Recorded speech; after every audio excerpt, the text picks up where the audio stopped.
In this video, we do the graphical approach to a bounded non-standard maximum problem.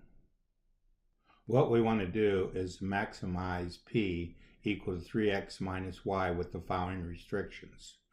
We go over to our calculator and add these restrictions to our calculator. Since we will be putting the functions into our calculator to solve equations, we put the inequalities in first and put the restrictions x is greater than 0 and y is greater than 0 in later. We also take a look at the subpage to solve for the corner points. Here, let's peek at the subpages. We see the various corner points. We have switched our advanced graphing application over to symbolic view. To come up with these various plots, we turn on different ones. So if we turn on 1 and turn on 5 and then plot this one, we will see we come up with the same graph that we have over here. In our three graphs, we see that the heavy shaded area is on in all three graphs. Going back over to our symbolic view, this is the option V6. So we always leave V6 on.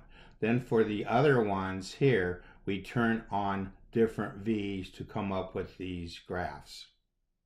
The pictures involve V1 and V3, V1 and V3. What we did here is on our equation, we put the equality in as F1 and F3.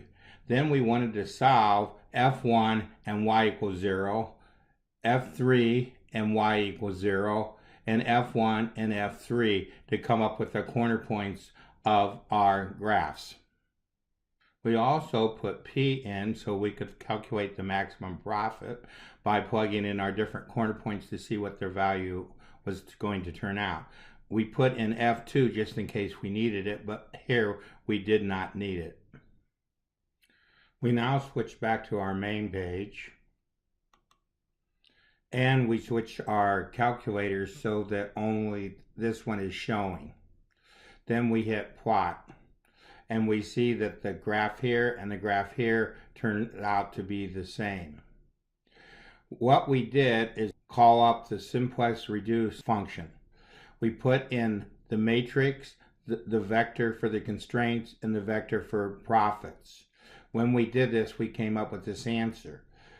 The simplex reduce function has us doing all less than, x's and y's greater than 0, and b's greater than 0. Well, since this one here was greater than, we multiplied by a -1 to get our coefficients for the matrix M. This, though, turned out to be -2, which violates our rule. What was interesting about this problem was it came up with the right answer even though it violated the rule. So we could not really use this for our answer. Let's take a quick look at where we got these restrictions. So we'll go back to the CAS view. We'll highlight this, we'll copy it down, and then we'll press the help key.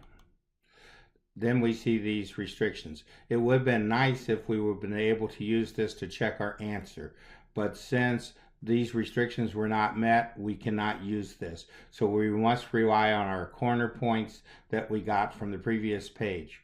We should also comment that since we reassigned P to be this matrix, it wiped out the function P here. So we had to use the function P from the previous page before we stored these values.